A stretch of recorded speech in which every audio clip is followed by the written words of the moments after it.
그런데 배우자와 한 집에 살면서 이혼 소송하신다고요? 그거는 굉장히 위험한 일입니다.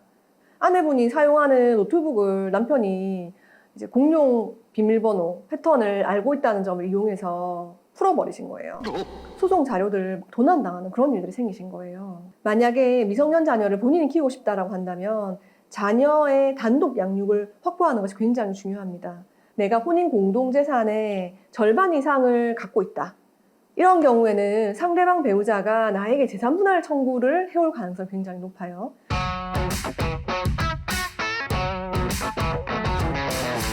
안녕하세요. 이혼 전문 변호사 변경민입니다. 지금 이혼할지 고민 중이신가요? 이혼 소송하기 전에 꼭 고려해야 될 것 4가지에 대해서 오늘 말씀드리고자 합니다.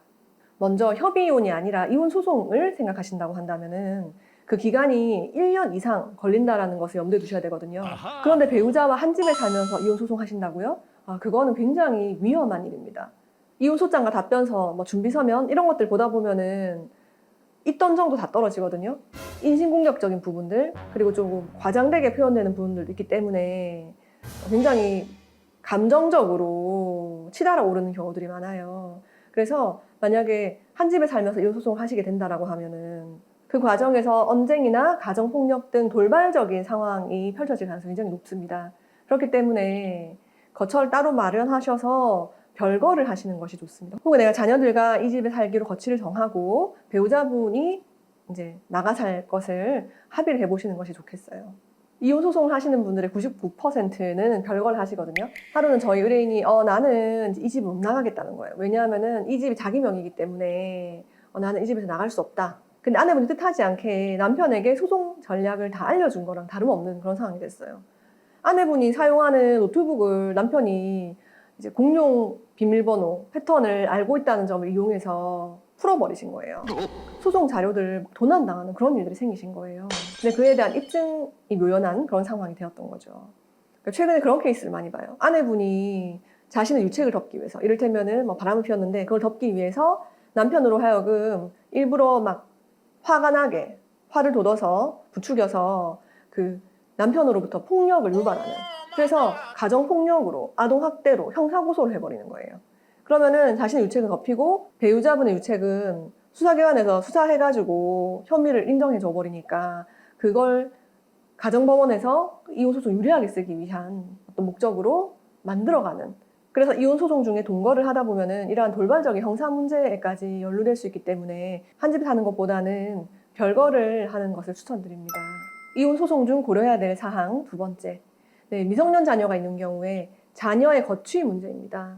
만약에 미성년 자녀를 본인이 키우고 싶다라고 한다면 자녀의 단독 양육을 확보하는 것이 굉장히 중요합니다. 왜냐하면 법원에서는 미성년자를 현재 누가 양육하고 있는가, 현재 상황, 그리고 아이와 유대감, 아이의 의사 이런 것들을 고려하게 되거든요.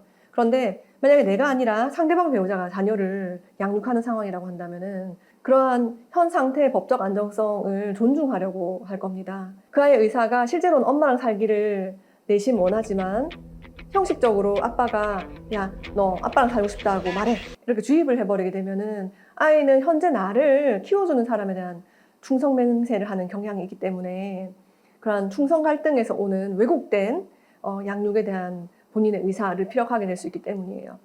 그리고 또 더 나쁘게 나아간다면은 그러한 아이의 심리를 이용해서 상대방 배우자가 야, 너네 엄마가 혹은 너네 아빠가 너 때린 적 있었잖아. 자, 아동학대 고소할 테니까 경찰서 가서 해방학생센터 가가지고 너 당했던 그대로 말해.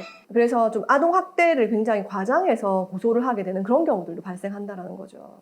만약에 본인이 자녀를 키우길 원하신다고 한다면 별거를 할 때 자녀를 데리고 나오시거나 혹은 배우자 보고 나가게 하는 것이, 그래서 본인은 자녀를 안정적으로 양육하는 것이 굉장히 중요하겠다. 이혼 소송 전 고려해야 될 사항 3번째. 돈입니다. 이혼 소송하면 돈이 들어요. 그러면은 내가 소송에 필요한 비용, 이혼 소송 중에 생활할 때 필요한 나의 생활비 이런 것들 여유 있게 준비를 해야 되겠죠. 그런데 내가 혼인 공동재산의 절반 이상을 갖고 있다. 이런 경우에는 상대방 배우자가 나에게 재산 분할 청구를 해올 가능성이 굉장히 높아요. 그 말은 이러한 재산 분할 청구권을 보장하기 위해서 사전적으로 가압류나 가처분이라는 신청을 해올 가능성을 배제할 수 없다는 것이죠. 쉽게 말해서 나는 나중에 그냥 돈 필요하면 대출 받아야지, 하고 생각했던 나의 자산인 토지나 건물이 어느 날 갑자기 가처분 가압류 때문에 대출이 안 될 수도 있다는 거예요. 그렇기 때문에 그것을 염두에 두고 당장 써야 될 생활비나 소송 비용 같은 경우에는 미리 고려해서 떼어 놓으시는 게 좋다. 그렇다고 뭐 예금을 다 해약해가지고 현금으로 은닉해라. 그런 뜻은 아닙니다. 내가 가용 가능한 범위의 돈은 어느 정도 확보가 되어 있어야 한다. 그래서 부동산이 있으니까 나중에 그걸 써야지라고 믿고 있다가 가압류가 처분돼서 정말 내가 당장 필요한 잔금을 쳐야 되는데 그걸 못 치는 그런 안타까운 경우가 있을 수 있다는 것 꼭 주의하셔야 됩니다. 이혼 소송하기 전에 꼭 고려해야 될 사항 4번째입니다. 굉장히 본질적인 문제인데요. 정말 꼭 이혼 소송을 해야 될 것인가에 대한 고민을 철저히 하시기를 바랍니다. 이혼 소송은 1년 이상 걸려요. 특히 미성년 자녀가 있다거나 상대방 배우자가 이혼하지 않겠다라고 하는 경우에는 1년 6개월, 2년도 갑니다. 항소 상고하면은 3년, 4년도 갑니다. 그런데 그러함에도 불구하고 이혼 소송을 해야 되는 케이스가 있어요. 배우자분의 가정폭력, 학대, 가스라이팅, 도저히 인간다운 삶을 살 수가 없는 그런 경우예요. 그냥 성격 차이로 인한 갈등, 애정이 다했어요. 이런 것으로 이혼 소송을 과연 할 것인가에 대해서는 진중하게 생각해 볼 필요가 있다는 거죠. 왜냐하면 이혼이 항상 행복한 미래를 보장하는 것은 아니거든요. 실제로 이혼 소송을 당장 하겠다라고 저희 사무실 내방해 주신 의뢰인분이 계셨어요.